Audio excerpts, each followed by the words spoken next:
The days slowly turned into months, and Lila began to feel more settled in Elias's home. What had once felt like a strange and silent place now carried the warmth of routine. She learned the rhythm of his life: the early mornings, the long hours outdoors, the evenings filled with quiet meals and peaceful silences. Bit by bit, she began to feel that she was no longer just a visitor in his world, but someone who belonged there. Yet there was something about Elias that puzzled her. For a man considered poor, his habits were unusual. He was never desperate for food or supplies. Their cupboards, though not overflowing, were always well stocked. Whenever he needed something: seeds, tools, even medicine, he somehow provided it without worry. His calmness unsettled her. She had grown up hearing that poor men struggled each day to survive, yet Elias never seemed anxious. One morning, she decided to follow him quietly. He had woken up before dawn, as usual, but instead of heading to the small field near their house, he walked further, carrying a bag over his shoulder. Lila, curious but careful, wrapped her scarf tightly around her head and followed at a distance. At first, she thought he was going to the marketplace, but soon she realized he was heading in the opposite direction. The path grew longer, the fields wider, and the land stretched far beyond what she had ever seen. The further she walked, the more confused she became. She expected barren soil or struggling crops, but instead, the land around her was flourishing. Golden fields of wheat swayed gently in the morning breeze. Rows of fruit trees stood tall, their branches heavy with ripening harvest. Cattle grazed peacefully in the distance, their bodies healthy and strong. Everywhere she looked, the land breathed abundance. Lila stopped in her tracks, her eyes wide. This could not be the land of a poor farmer. These fields were vast, stretching so far that the horizon seemed to bend with them. Who could possibly own so much? She hurried forward, her heart beating fast, and soon she spotted Elias. He was standing near a group of workers, men and women, who greeted him with respect. They didn't treat him as one of them, but as their leader. Some came forward to ask him questions about the crops. Others waited for his instructions. Elias listened patiently, answered with authority, and moved among them with quiet confidence. Lila hid behind a tree, her breath catching in her throat. This was not the picture of a poor man. This was the image of someone with power, with wealth, with land that stretched beyond imagination. For a long time, she simply stood there, watching. Questions filled her mind. Why had he never told her? Why had everyone in the town believed he was poor? And most of all, why had he chosen to live so simply, when he clearly owned so much? Finally, unable to hold her curiosity, she stepped out from her hiding place. Her footsteps crunched softly on the soil, and Elias turned to see her. For a moment, surprise flickered in his eyes, but it quickly faded into calm. "You followed me," he said quietly. Lila lowered her eyes, embarrassed. "I wanted to know where you go every day." Her voice trembled. "I thought you only worked near the house, but this," she gestured around at the endless land. "All of this, it belongs to you." Elias studied her for a long moment before answering. "Yes. It was my father's, and his father's before him. I have cared for it since I was a boy." Lila's mouth went dry. She could hardly believe what she was hearing. "But, why does everyone think you are poor? Why do you live in a small house, with plain clothes, as if you have nothing?" A faint smile touched Elias's lips. He looked out at the golden fields, then back at her. "Because I do not need to show the world what I have. Wealth can bring false friends and greedy hearts. People will come close not out of love, but out of desire for what they can take. I learned long ago that true peace comes from living simply. This way, I know that whoever stays by my side is staying for me, not for my land." His words struck her deeply. For a moment, she could not speak. She thought about the way her own life had been judged, how people had valued her only for her appearance, how they had mocked and dismissed her without knowing her heart. And here was Elias, a man who owned more land than anyone she had ever met, yet chose to be judged as poor because he wanted something real. Tears pricked her eyes, though she quickly wiped them away. "You never told me," she whispered. "I wanted you to feel safe first," Elias said gently. "I did not want you to think I had chosen you because of what you could give. I wanted you to see that you are valued as you are, before you knew anything else." Lila's heart swelled with emotions she could hardly name. For so long, she had believed her marriage was a punishment, a cruel decision forced upon her. But now, standing in the middle of fields that stretched as far as she could see, she realized her life was not what others had said it would be. That day, Elias walked her through the land, showing her every corner. He introduced her to the workers, who greeted her warmly once they realized who she was. She touched the wheat with her fingertips, smelled the sweetness of the orchards, and listened to the distant calls of the animals. Everywhere she turned, the land seemed alive, a living testimony of Elias's quiet strength and devotion. By the time the sun began to set, painting the sky in shades of crimson and gold, Lila felt as though she had stepped into another world. The land was not just rich, it was beautiful, breathtaking in a way that made her heart ache with wonder. As they walked back home together, silence stretched between them, but it was no longer heavy or uncertain. It was filled with meaning. Finally, Lila spoke, her voice soft but steady. "All my life, people told me I was not worthy. They gave me to you because they thought you were poor. They thought this marriage was my punishment." She paused, her eyes shining with tears. "But they were wrong. It was my gift." Elias looked at her with a calm expression, though his eyes carried warmth. "Sometimes," he said, "life hides its blessings behind closed doors. Those who laugh do not always see the truth." That night, as Lila lay in bed, she could not sleep. Her mind replayed everything she had seen. She thought of the fields, the orchards, the workers who respected Elias, and the calm strength in his words.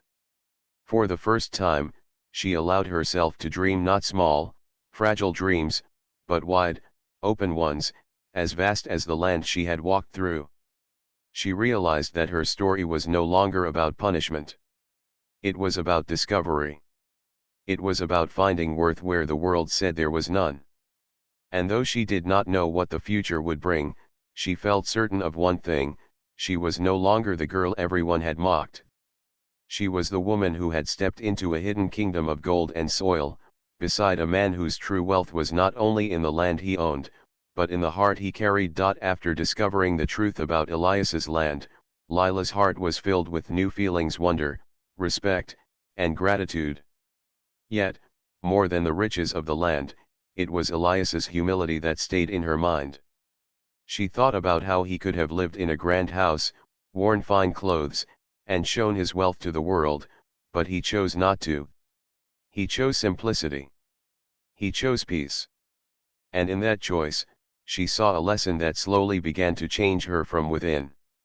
In the weeks that followed, Elias began to include her more in his work. At first, she was unsure. She had never spent much time outdoors or worked with soil. Her hands were soft, unused to hard tasks, and her body still carried the weight of years of insecurity. But Elias never pushed her too far. Instead, he guided her gently, step by step. One morning, he asked if she would join him in planting new seeds. The sun was warm, and the air smelled fresh after a light rain. Lila knelt beside him, the soft soil cool against her fingers. At first, she felt clumsy, afraid of making mistakes. But Elias showed her how to press the seeds gently, how to cover them with just enough earth, how to treat each one as something precious. As the days passed, she began to enjoy these small tasks. Feeding the chickens, carrying water, planting vegetables, all of it gave her a sense of purpose she had never felt before. For the first time, She wasn't just existing, she was contributing. She was part of something alive and growing. But more than the work itself, it was Elias's way of encouraging her that touched her heart. Whenever she grew tired, he reminded her to rest. Whenever she succeeded, even in small ways, he praised her. "You have a good hand for this," he said one day as he watched her tending to young plants. His voice was calm, but the words carried warmth. Those words healed wounds she didn't even realize were still open. For years, people had made her feel like she was a burden, like her body was proof of failure. But Elias never once made her feel small. Instead, he made her feel capable, useful, even strong. Slowly, she began to see herself in a new light. One evening, as they sat together under the wide sky, Lila asked him softly, "Do you ever wish you had married someone else? Someone different?" Elias turned to her, his face calm as always. "No," he said simply. "I am content with what life has given me." The simplicity of his words struck her more than any long speech could have. There was no hesitation, no doubt, no hidden judgment. For Elias, she was enough. And that truth, spoken so plainly, brought tears to her eyes. As months passed, Lila's heart began to change. She started to care less about what people in the town thought of her. Their laughter, their gossip, their cruel words, all of it seemed smaller now, compared to the peace she found in Elias's home. She still remembered the pain of her past, but it no longer ruled her. Instead, she focused on the life before her, on the work of each day, on the quiet companionship of a man who treated her with respect. She also began to care more for herself. Inspired by Elias's steady lifestyle, she started taking walks through the fields, breathing deeply the fresh air. She learned to cook healthier meals with the vegetables they grew, not because anyone forced her to, but because she wanted to. Slowly, her body began to change. She grew stronger, more energetic, more confident. But more importantly, her heart grew lighter. She no longer saw herself only through the eyes of those who mocked her. She saw herself through Elias's eyes as someone worthy, someone strong. There were challenges, of course. Some days were long and tiring. Some nights she lay awake, remembering the cruel words of her relatives. But Elias's quiet presence was always there to steady her. He never tried to erase her past, instead, he helped her build a new future. One day, after a hard morning of work, Lila sat by the edge of the field, her face flushed with heat. She looked at Elias, who was repairing a wooden gate nearby, and said softly, "You have given me more than anyone ever has. Not just land or a home, but myself. I never thought I could feel this way." Elias paused, looking at her with calm eyes. "Sometimes," he said, "people lose themselves because of the words of others. But you were never lost. You only needed to be reminded of who you are." Those words stayed with her. She carried them in her heart like a treasure, repeating them to herself on days when doubt tried to return. Slowly, their bond grew stronger. It was not a love built on grand gestures or dramatic words, but on small acts of kindness, patience, and trust. It was in the way Elias saved the sweetest fruit from the orchard to bring home for her. It was in the way Lila stayed awake some nights to prepare his meals for the next day. It was in the quiet smiles they shared when watching the sunset, without needing to speak. For Lila, this transformation was more than she had ever imagined. She had been given to Elias as punishment, as if her worth was so low that she deserved nothing better. But now, she saw the truth: what others had meant for humiliation had become the very thing that lifted her. One evening, as she looked at her reflection in a bowl of water, she hardly recognized the woman staring back at her. She still carried the softness of her body, but her eyes were different. They no longer carried only sadness. They carried strength, peace, and a quiet joy. That night, lying beside Elias, she whispered, almost to herself, "I am not the girl they mocked anymore." Elias, though half asleep, opened his eyes and looked at her. "No," he agreed softly. "You are more." And in that moment, Lila realized that her story was not just about surviving pain. It was about healing.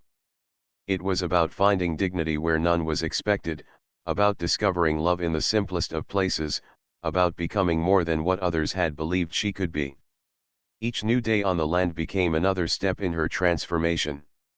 And though she still carried the memories of her past, she no longer saw them as chains. Instead, they were stepping stones that had led her here to a life of peace, to a partner who respected her, to a future brighter than she had ever dreamed. She did not know what tomorrow would bring, but she knew this: the punishment they had given her had turned into the greatest blessing of her life. And as she watched the horizon stretch wide and endless, she understood that her own spirit, too, was just as wide, just as endless, waiting to grow. Years passed, and the seasons changed many times. What had once felt like punishment had grown into a life filled with quiet joy and strength. Lila was no longer the same girl who had been mocked, pitted, and judged. She had become a woman who walked with confidence, who spoke with calm assurance, and who no longer bowed her head in shame. The people in the town had almost forgotten about her. At first, they had laughed when she was given to Elias. They had whispered that she would live a life of hardship, that her days would be filled with regret. But over time, their curiosity returned. Rumors spread again, whispers that Elias was not as poor as they had believed, that his fields stretched far beyond what anyone had imagined. Some even said he was one of the wealthiest landowners in the region. At first, many refused to believe it. "How can it be?" they asked one another. "He lives so simply. He wears the same plain clothes, eats the same plain food. Surely he cannot be rich." But others claimed to have seen his fields with their own eyes. And soon, the same relatives who had once mocked Lila now spoke of her with envy. One summer, when the town faced a season of drought, many farmers struggled. Their crops dried in the fields, and their animals grew thin. People who had once laughed at Elias now came to his doorstep, seeking help. They brought tired faces and desperate voices, asking for water, for grain, for work. Lila watched as Elias received them. He did not mock them, nor did he turn them away.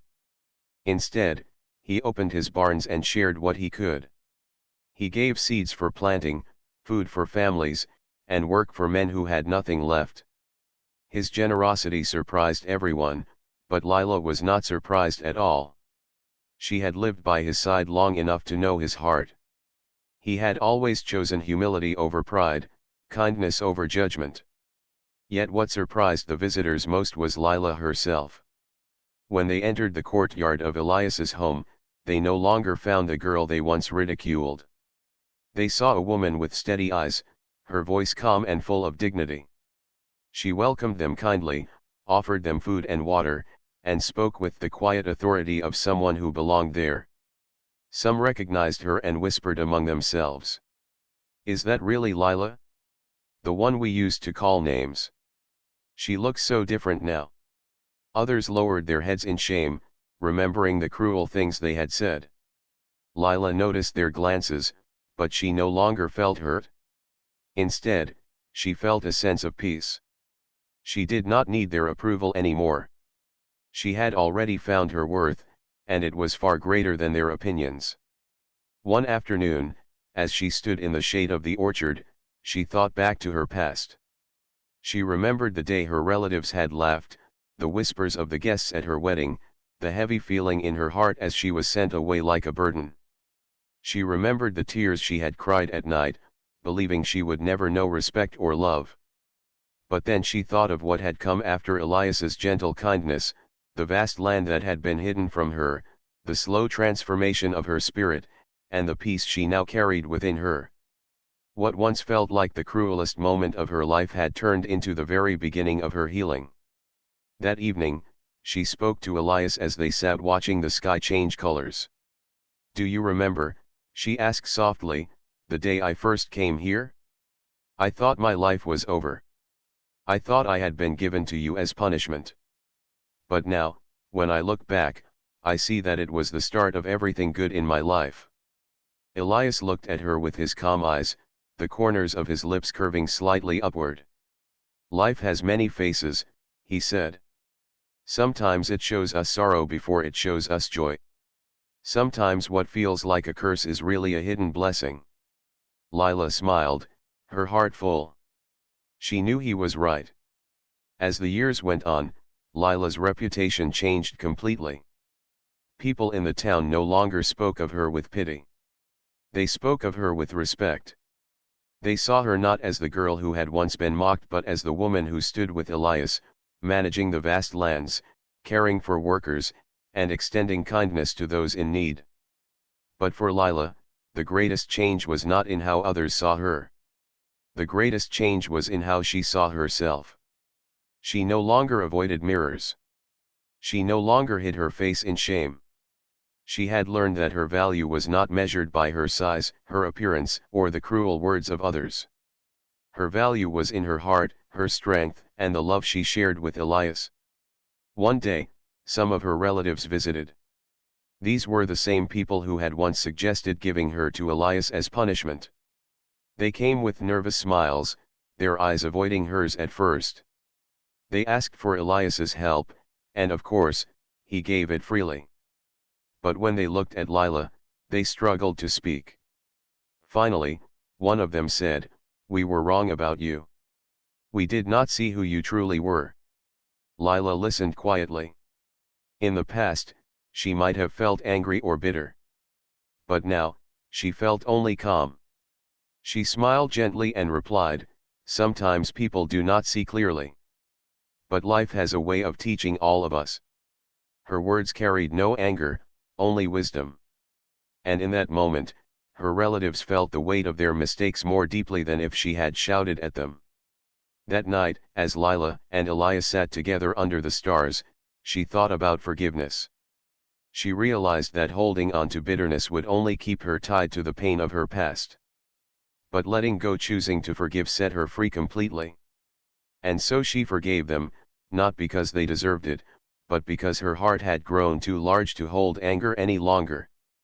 In the years that followed, Lila continued to live with Elias on the land that stretched as far as the eye could see. Together, they built a life not of luxury, but of peace, respect, and quiet joy. She became known not just as Elias's wife, but as a woman of wisdom and kindness, someone others looked up to. Sometimes, when she stood at the edge of the fields, watching the golden crops sway in the wind, she thought about the strange journey of her life. She thought about the girl who had once felt like nothing, and the woman she had become. And she whispered to herself, "What was meant to break me made me whole." Her story was proof that life does not always give us what we expect. Sometimes it gives us pain, sometimes it gives us sorrow, but hidden within those moments are blessings waiting to be found. And for Lila, the greatest blessing of all was the love and respect she had discovered in the most unexpected place. In the end, the punishment they had given her became her greatest reward.